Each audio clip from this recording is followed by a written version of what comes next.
इस एक्सप्लेनर में आपका बहुत बहुत स्वागत है। आज हम डिकोड करने जा रहे हैं एक बहुत ही बड़े डिजिटल क्लैश को, एक ऐसा टकराव जो मेन स्ट्रीम न्यूज़ एंकर्स और यूट्यूब एजुकेटर्स के बीच छिड़ गया है। हम खास तौर पर शिक्षक अभिनय शर्मा द्वारा दिए गए उस बेहद डिटेल्ड और डेटाबेस्ड जवाब को निष्पक्ष रूप से समझने की कोशिश करेंगे, जिसने इंटरनेट पर तूफान ला दिया है। तो बिना किसी देरी के आइए सीधे मुद्दे पर आते हैं। अब देखिए, हाल ही में जो एग्जाम पेपर लीक की कंट्रोवर्सीज हुई है ना, उन्होंने एक बहुत बड़ी बहस छेड़ दी है। ब्लेम गेम चल रहा है, एक तरफ आरोप लग रहे हैं तो दूसरी तरफ से कड़ा पलटवार हो रहा है। और इसी आरोप प्रत्यारोप ने भारत के नामी शिक्षकों और मुख्यधारा के न्यूज़ मीडिया को आमने सामने ला खड़ा किया है। दोनों ही पक्ष अपनी अपनी जगह बहुत प्रभाव रखते हैं, लेकिन असल में इस पूरी डिजिटल जंग के पीछे की कहानी क्या है? तो इस पूरे मामले को अच्छे से और एक स्ट्रक्चर में समझने के लिए हम शर्मा जी के उस लंबे चौड़े जवाब को इन 5 क्लियर पॉइंट्स में बांट रहे हैं। पहला, मीडिया वर्सेस टीचर्स। दूसरा, मेनस्ट्रीम जर्नलिज्म की आलोचना। तीसरा, कोचिंग इंडस्ट्री का बचाव। चौथा, एजुकेशन सिस्टम के फेलियर्स। और पांचवा, देश की आर्थिक वास्तविकताएं। चलिए सबसे पहले बात करते हैं हमारे पहले और दूसरे पॉइंट की, यानी मीडिया बनाम शिक्षक और पत्रकारिता पर उठ रहे सवाल। शर्मा जी का जो सबसे बेसिक तर्क है वो यही है कि मेन स्ट्रीम मीडिया असल में सरकार की जवाबदेही से ध्यान भटकाने के लिए जानबूझकर टीचर्स को निशाना बना रहा है। यहाँ कहानी के दो बिल्कुल अलग अलग पहलू हैं। एक तरफ मीडिया का यह कड़ा दावा है कि ये जो टीचर्स हैं ये कोचिंग माफिया हैं और पेपर लीक के लिए यही लोग जिम्मेदार हैं। लेकिन इसके एकदम उलट शर्मा जी का मजबूती से ये कहना है कि टीचर्स तो दरअसल विसल ब्लोअर हैं, वो जो सिस्टम की कमियां उजागर करते हैं, और एक फेल होते सिस्टम को बचाने के लिए टीचर्स को बड़ी आसानी से बलि का बकरा बनाया जा रहा है। अब देखिए, हमारा काम यहाँ ये तय करना बिल्कुल नहीं है कि कौन सही है और कौन गलत, बल्कि हमें दोनों पक्षों को समझना है। शर्मा जी ने मेनस्ट्रीम न्यूज़ की प्रायोरिटीज पर काफी तीखा सवाल उठाया है। जरा सोचिए, न्यूज़ में क्या दिखाया जा रहा है? डोनाल्ड ट्रंप नाम का एक वायरल भैंसा, फ्रेंच फ्राइज चोरी होने की साइंस, किसी एक्ट्रेस की साड़ी, या फिर प्रधानमंत्री को दी गई 130 गालियों की गिनती? उनका सीधा सा पॉइंट यह है कि इस तरह की अजीबोगरीब और सनसनीखेज खबरें दिखाकर मीडिया जानबूझकर पब्लिक को असली और जरूरी मुद्दों से दूर रख रहा है। और इस पूरे खेल के पीछे का जो अर्थशास्त्र है वो समझना बहुत जरूरी है।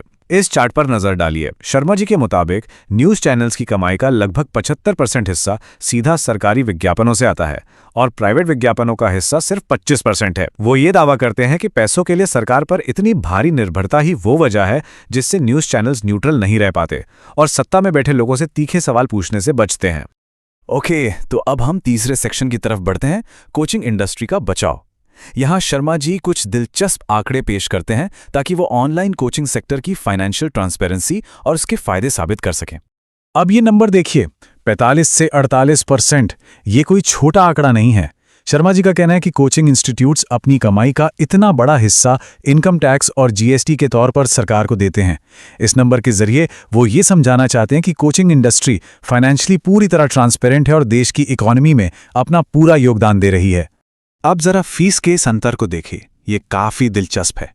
एक तरफ मीडिया संस्थानों से जुड़े जर्नलिज्म कोर्सेज की फीस है, जैसे कि 5,15,000 रुपए, और वहीं दूसरी तरफ ऑनलाइन कोचिंग के कोर्सेज 298 रुपीज से लेकर 999 रुपए जैसी बेहद कम कीमत पर मिल रहे हैं। वो सीधा सवाल दागते हैं कि भाई, इतनी भारी भरकम फीस वसूलने वाला मीडिया उन टीचर्स को माफिया कैसे कह सकता है जो देश के कोने कोने में बच्चों को इतनी सस्ती एजुकेशन दे रहे हैं। इसके अलावा शर्मा जी ने एक बहुत ही इम्पैक्टफुल वाकये का जिक्र किया। शशिकांत सुतार नाम के एक केमिस्ट्री टीचर ने अपनी खुद की परवाह न करते हुए नीट पेपर लीक का पर्दाफाश किया था। शर्मा जी कहते हैं कि एक तरफ तो टीचर्स विसल ब्लोअर बनकर रिस्क ले रहे हैं और दूसरी तरफ मीडिया पूरी कोचिंग इंडस्ट्री को विलेन बनाने में लगा हुआ है। अब आते हैं चौथे सेक्शन पर, और सच कहूं तो ये सबसे ज्यादा सोचने पर मजबूर करने वाला हिस्सा है। एजुकेशन सिस्टम के वो फेलियर्स जिन्हें नजरअंदाज किया जा रहा है। शर्मा जी का तर्क है कि टीआरपी और ड्रामे के चक्कर में मीडिया इन बड़े मैक्रो लेवल डेटा को पूरी तरह से इग्नोर कर रहा है। जरा वादों और हकीकत की इस टाइमलाइन को देखिए। 2020 में एग्जाम्स को आसान बनाने के लिए नेशनल रिक्रूटमेंट एजेंसी यानी एनआरए बनाई गई और सीईटी की घोषणा हुई। 2021 में इसे युवाओं के लिए एक वरदान बता दिया गया। लेकिन आज देखिए, सालों बीत जाने के बाद भी यह सिस्टम एक्टिव नहीं है। शर्मा जी का आरोप है कि इस लेट लतीफी की वजह से स्टूडेंट्स का समय तो बर्बाद हुआ ही है, साथ ही करीब 3,600 करोड़ रुपए का नुकसान भी हुआ है। इमोशंस को साइड में रख दें, तो शर्मा जी ने सीधे नीति आयोग के ये चौंकाने वाले आंकड़े सामने रखे हैं। देश में 1 लाख सरकारी स्कूल बंद हो चुके हैं। 1,19,000 स्कूलों में बिजली ही नहीं है। लगभग 98,000 स्कूलों में लड़कियों के लिए टॉयलेट नहीं है। और 1,44,000 से ज्यादा स्कूल ऐसे हैं जो सिर्फ और सिर्फ एक टीचर के भरोसे चल रहे हैं।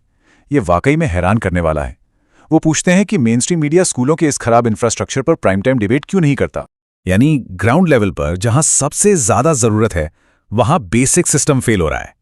Sharma ji mid day meal से जुड़ी कुछ बहुत ही दर्दनाक घटनाओं की याद दिलाते हैं, जैसे यूपी में बच्चों को खाने में सिर्फ नमक और रोटी मिलना, या फिर सहरसा में खाने में सांप निकलने से 150 बच्चों का बीमार पड़ जाना। पॉइंट ये है कि बच्चों की बेसिक भलाई से जुड़े ये मुद्दे खबरों से गायब हैं। फाइनली हमारा 5वां सेक्शन, वो इकोनॉमिक रियलिटीज, वो आर्थिक सच्चाइयां जिन्हें क्लिकबेट और फालतू की बहसों के शोर में पूरी तरह से दबा दिया गया है। भारत और चीन के बीच व्यापार के इस ग्राफ को देखिए।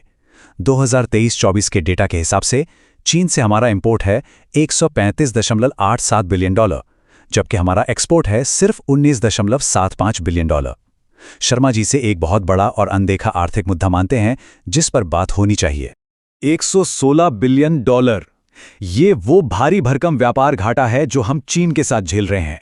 शर्मा जी इसी बड़े गैप को हाईलाइट करते हुए कहते हैं कि हमारी असली आर्थिक कमजोरियां यही हैं, लेकिन न्यूज नेटवर्क्स इन चीजों पर बात करने से पूरी तरह कतराते हैं।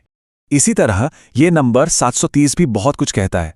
ये 2024-2025 में बंद हो चुके स्टार्टअप्स का नंबर है।